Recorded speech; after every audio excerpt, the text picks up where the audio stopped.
How to fire with compassion. One of the most challenging tasks as a manager is letting an employee go. It's a situation fraught with emotional complexity, never mind the legal intricacies. I've had a few really enlightening conversations recently about this topic, and it seemed a perfect time to talk in greater depth about this challenging task. So what is the manager's responsibility? Of course, this process starts long before the actual termination conversation. So check out my previous post and video called The First Steps to Take When an Employee is Underperforming for my tips on what you need to do first. This reflective process outlines the questions you should ask yourself as you begin to coach an employee on poor performance. Distinguishing between performance and behavior. Understanding the nature of the issue at hand, whether it's a matter of behavior or performance, is critical.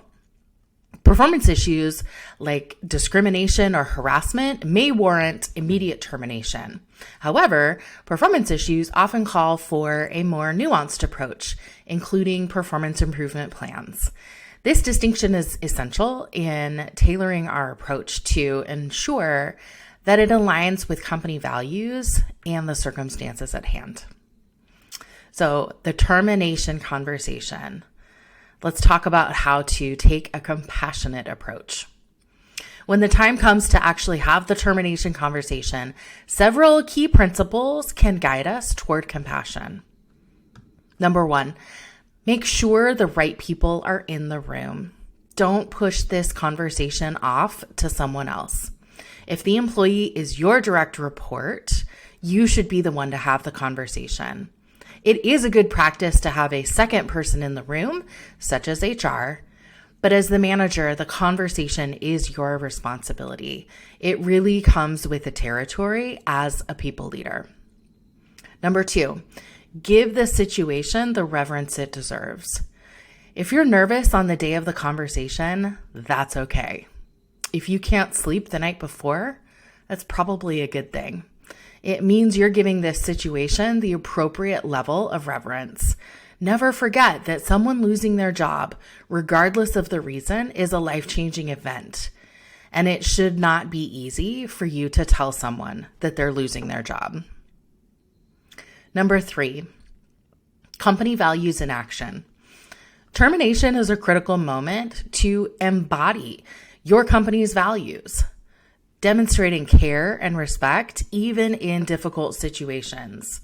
This is your last opportunity to show the employee who's being fired, as well as your remaining employees, how you truly live your values. Trust me, everyone is watching. Number four, clarity and kindness. As Brené Brown says, clear is kind. Be straightforward about the reasons for termination. You can acknowledge the difficulty of the situation and help preserve the employee's dignity. Don't apologize for the decision. That can leave the person confused and make it sound like the decision isn't final. But again, clear is kind. And number five, assume the best. Approach the conversation with the expectation of professionalism and understanding from the employee. This mindset can help inform the way you communicate, fostering a respectful and dignified interaction. So let's talk about post-termination. The compassion demonstrated during the termination process should extend beyond the conversation itself. So avoid the walk of shame. Offer to box up the employee's personal belongings and mail them to their home.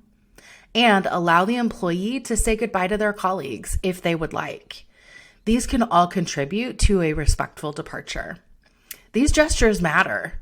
They reinforce the notion that while the employment relationship is ending, the individual's worth and dignity remain intact. Let's talk about special considerations for remote terminations. In today's increasingly remote environment, terminating an employee over a video call introduces new challenges, but the principles of compassion remain the same. If the company operates remotely, Strive for as much normalcy and respect as possible, and face-to-face conversations should always be prioritized. So let me give you some final thoughts. Terminating an employee is never easy, but it's a task that can be handled with grace, empathy, and respect. Remember, the goal isn't just to terminate an employee, but to do so in a way that upholds their dignity, reflects your company's values, and ensures a fair process for everyone involved. In the delicate act of firing, let compassion lead the way.